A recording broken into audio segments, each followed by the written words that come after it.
Monsieur le Président, chers collègues, l'enfer est pavé de bonnes intentions et cette délibération en est l'illustration. À quoi assistons-nous? À une sorte de chantage de la part de l'État et de SNCF Réseau, mais aussi de votre part, car vous tentez de nous faire porter la responsabilité d'éventuelles fermetures de lignes en cas de rejet de votre délibération.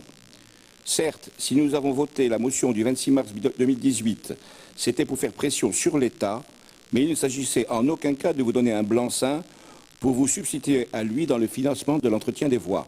Vous interprétez cette notion à votre convenance. Nous payons par là la conséquence désastreuse de la création de Réseau ferré de France en 1997, sous le gouvernement d'Alain Juppé, pour transposer dans le droit français la directive européenne exigeant une séparation entre le réseau, la gestion du réseau et la fourniture du service transport. Merci qui? Merci l'Union européenne. Il en est résulté un sous-investissement chronique du gestionnaire d'infrastructures, en particulier sur les UIC 7 à 9, au profit du taux LGV que vous persistez à promouvoir entre Bordeaux et Hendaye. Vous nous dites avoir alerté le gouvernement, mais pour quel résultat? De votre aveu même, rien. Si l'État met autant de temps et de zèle à vous répondre que vous-même en avez mis pour nous communiquer l'étude socio-économique de Pau-Canfranc ou nous communiquer le bilan d'exploitation, vous n'êtes pas sorti de l'auberge et vous apprécierez combien il est exaspérant d'attendre une réponse qui ne vient pas. Cela devrait vous faire réfléchir sur le délai que vous mettez pour répondre aux questions de votre opposition. Votre plan directeur d'investissement du réseau ferroviaire de la Nouvelle-Aquitaine à l'horizon 2027, déclinant les investissements de ces PER pour un total de 1 257 millions, est lui-même sujet à caution.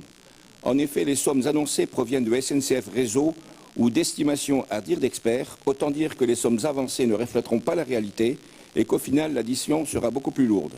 La sous-estimation des projets est un mal récurrent dont il faudra bien sortir un jour. Je vous rappelle que la région a déjà investi plus d'1 milliard d'euros hors grand projet dans la régénération des voies et qu'aujourd'hui, il est demandé un investissement supplémentaire de 358 millions. Vous qualifiez votre projet de vision ambitieuse et volontariste qui permettrait d'envisager une remise en état du réseau à l'horizon 2027. L'emploi du conditionnel est révélateur du doute qui persiste quant à la bonne fin de votre ambition. Par ailleurs, comme vous le soulignez, ces investissements sont hors compétence de la région. Puis-je vous rappeler que la clause générale de compétence a été supprimée par la loi NOTRe et que vous et vos amis l'avez votée et sur laquelle vous vous asseyez aujourd'hui. Notre système ferroviaire tel qu'il est un système intégré et non sécable. Il nous apparaît plus judicieux de mener une autre politique d'aménagement du territoire, ce que nous ferions, distinguant le réseau structurant à la charge exclusive de l'État, de SNCF Réseau, et le maillage régional par les lignes dites de desserte fine du territoire, qui seraient rétrocédées à la région, infrastructure comprise, et dont l'entretien rentrerait alors dans son domaine de compétence.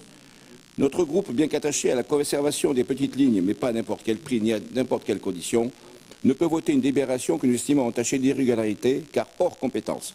Le groupe Rassemblement National renvoie à l'État et la SNCF Réseau à ses responsabilités, ne votera donc pas votre délibération. Je vous remercie.